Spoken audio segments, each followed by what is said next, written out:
Back students, this is your Chandrasekhar Utkuri. In this video, I am going to cover certain important points to be noted while drawing. SFD means shear force diagram and BMD is nothing but bending moment diagram. This type of questions are very sure in the examination. So how you are supposed to write the point wise is that the length of the shear force diagram and bending moment diagram should be equal to span of the beam. Let me give an example here. Let this A, B, C, D, this complete thing is nothing but a beam where what it is stated the first point, the length of the shear force diagram, this is the length of the shear force diagram and this is the length of the bending moment diagram. That should be equals to the span of the beam. This is the span in the sense this is the complete length. That should be equal to the same length. That is nothing but the first point.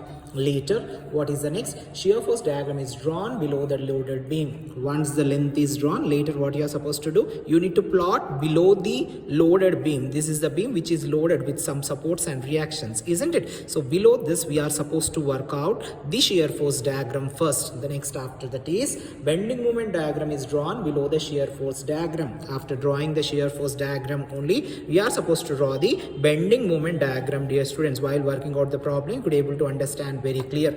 Later, what is another point is, for simply supported beam, bending moment equals to 0 at the supports. If you look at that, this is the simply supported beam, isn't it? At the supports, there is no bending, so it is said to be equals to 0. For a cantilever beam, bending moment equal to 0 at the free ends. Let this be the cantilever beam where one end is fixed, the other end is free. At this free end, the bending moment is equals to 0. Later, what you are supposed to do? Calculate the shear force and bending moment at all points. As I told the sign conventions and as I told the definitions of shear force and bending moment, they were uploaded in form of shorts. Please go through my video and watch it to calculate the shear force and the bending moment at all the critical points. Later, if no load is present between 2 points, then the shear force will be constant. For example, there is no load acting in between these 2 points.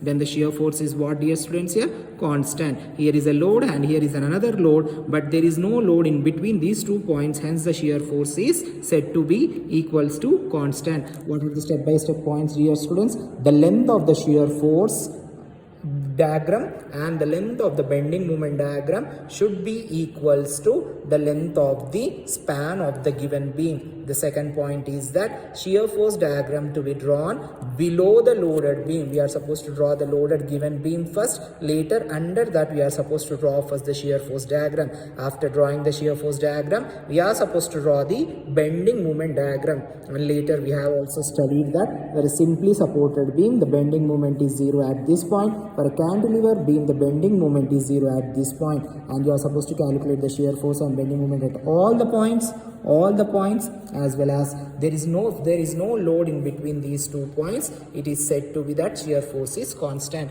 Hope you are going to like my videos and subscribe to my channel. I am going to upload few more videos. If you are looking for any other concept, do not forget to comment, dear students. Good luck and God bless you all. Thank you.